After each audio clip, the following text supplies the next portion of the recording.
Driving one of these Falcon Hardtops today is a mixture of fun and frustration, just as it is for any other Australian-made car of the 1970s. They're a bit loud, the air conditioning doesn't work all that well, if it's got air conditioning.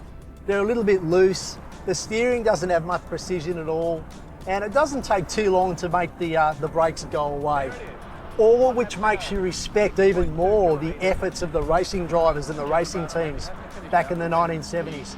To turn one of these things into a race car and then flog it around Mount Panorama or any other Australian racetrack all day, wow, what a task.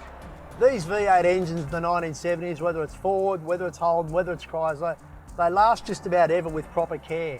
But unfortunately, proper care is not something that all these cars got during the late 1970s and the early 1980s. In fact, a lot of these cars were pretty much despised. No one cared.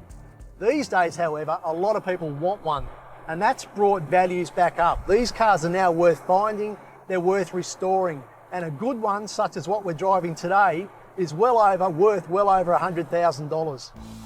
The Ford Falcon Hardtop was the last of the Australian Big Three manufacturer hardtops to be released to the market.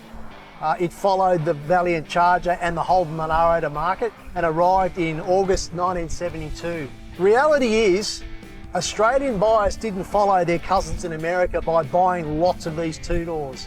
And all three two-door Australian coupes were dead by the mid to late 1970s. They were taken off the market.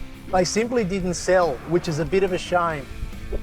But that's the way it was back then, and that makes them even more collectible today.